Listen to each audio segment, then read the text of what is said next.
నమస్తే అండి. కృష్ణా ఛానల్కి స్వాగతం అండి. ధనుర్మాసంలో గోదా తల్లి రచించినటువంటి 30 పాసురాలలో 18వ రోజు 18వ పాసురం యొక్క భావార్థం.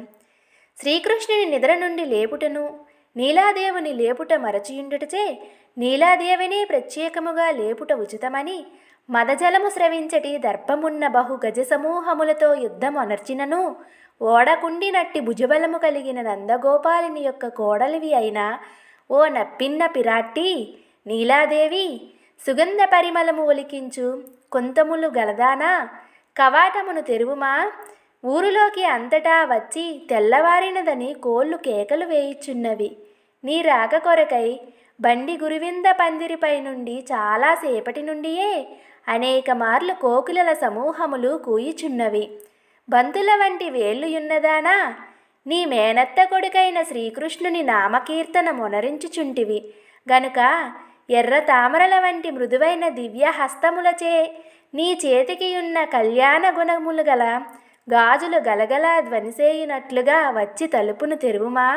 మేము కోరుట వలననే గాక నీవే ముదముతో రావలసిందిగా నీలాదేవిని లేపబడుచున్నది.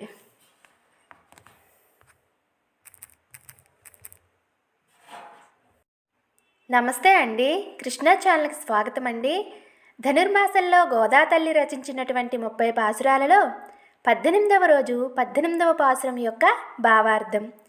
శ్రీకృష్ణుని నిద్ర నుండి లేపుటను నీలాదేవుని లేపుట మరచియుండుటచే నీలాదేవిని ప్రత్యేకముగా లేపుట ఉచితమని మదజలము స్రవించటి దర్పమున్న బహు గజ సమూహములతో యుద్ధం అనర్చినను ఓడకుండినట్టి భుజబలము కలిగిన నందగోపాలిని యొక్క కోడలివి అయినా ఓ నప్పిన్న పిరాట్టి నీలాదేవి సుగంధ పరిమళము ఒలికించు కొంతములు గలదానా కవాటమును తెరువుమా ఊరులోకి అంతటా వచ్చి తెల్లవారినదని కోళ్ళు కేకలు వేయిచున్నవి. నీ రాక కొరకై బండి గురువింద పందిరిపై నుండి చాలాసేపటి నుండియే అనేక మార్లు కోకిలల సమూహములు కూయిచున్నవి. బంతుల వంటి వేళ్ళుయున్నదానా నీ మేనత్త కొడుకైన శ్రీకృష్ణుని నామకీర్తన మొనరించుచుంటివి గనుక ఎర్ర తామరల వంటి మృదువైన దివ్య హస్తములచే నీ చేతికియున్న కళ్యాణ గుణములు గల గాజులు గలగలా ధ్వనిసేయునట్లుగా వచ్చి తలుపును తెరువుమా. మేము కోరుట వలననే గాక నీవే ముదముతో రావలసిందిగా నీలాదేవిని లేపబడుచున్నది.